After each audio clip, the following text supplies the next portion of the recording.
আল্লাহ রাসূল সাল্লাল্লাহু আলাইহি সাল্লাম যখন মক্কা থেকে মদিনায় হিজরতের উদ্দেশ্যে রওনা দেন, পথিমধ্যে রাসূল সাল্লাল্লাহু আলাইহি সাল্লাম কুবা নামক স্থানে যাত্রা বিরতি করেন। কুবা থেকে রাসূল সাল্লাল্লাহু আলাইহি সাল্লাম যখন পুনরায় মদিনার উদ্দেশ্যে রওনা দেন, এমত অবস্থায় রাসূল সাল্লাল্লাহু আলাইহি সাল্লাম যখন বনু সালিম ইবনে আউফ গোত্রে উপনীত হন, সেই দিন ছিল শুক্রবার তথা জুমাবার। আল্লাহ রাসূল সাল্লাল্লাহু আলাইহি সাল্লাম সেই দিনই প্রথম তার সঙ্গীদেরকে নিয়ে, মুসলমানদেরকে নিয়ে সর্বপ্রথম জুমার নামাজ আদায় করেন এবং মুসলমানদের ইতিহাসে এটাই ছিল রাসূল সাল্লাল্লাহু আলাইহি সাল্লাম তার সঙ্গীদেরকে নিয়ে প্রথম জুমার নামাজ আদায় করা। সেই নামাজে রাসূল সাল্লাল্লাহু আলাইহি সাল্লাম নিজেই খুতবা প্রদান করেন এবং তিনি নিজেই সেই নামাজের ইমামতি করেন।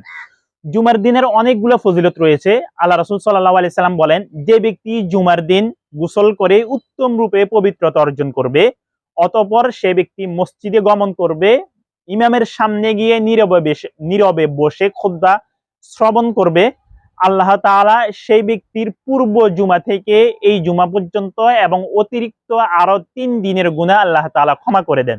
সুবহানাল্লাহ। অন্যত্র আল্লাহ রাসূল সাল্লাল্লাহু আলাইহি সাল্লাম বলেন, যে ব্যক্তি জুমার দিন সূরা কাহফ তেলাওয়াত করবে, আল্লাহ তাআলা সেই ব্যক্তির সেই জুমা থেকে পরবর্তী জুমা পর্যন্ত সেই ব্যক্তির অন্তরে আল্লাহ তাআলা একটা নূর দান করবেন, যেই নূর দ্বারা সেই ব্যক্তি আল্লাহ তাআলার বারাকা অর্জন করতে থাকবে, আল্লাহ তাআলার বরকত সে পেতে থাকবে। ১ সপ্তাহ তার উপরে এই বরকত, এই নূর চলমান থাকবে।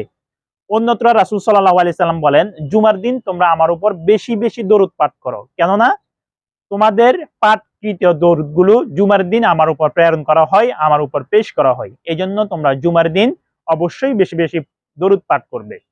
অন্যত্র রাসূল সাল্লাল্লাহু আলাইহি সাল্লাম বলেন, জুমার দিন তোমরা আল্লাহ তাআলার নিকট দোয়া করো, কেননা জুমার দিনে এমন একটি সময় রয়েছে যেই সময়ে আল্লাহ তাআলা অবশ্যই বান্দার দোয়া কবুল করেন। আল্লাহ তাআলা বান্দাকে খালি হাতে ফিরিয়ে দেন না।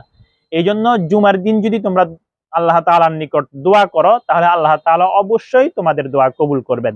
আল্লাহ তাআলা আমাদেরকে জুমার দিনের গুরুত্ব এবং ফজিলত বুঝে জুমার দিনকে যথাযথভাবে পালন করার সে তৌফিক দান করুন।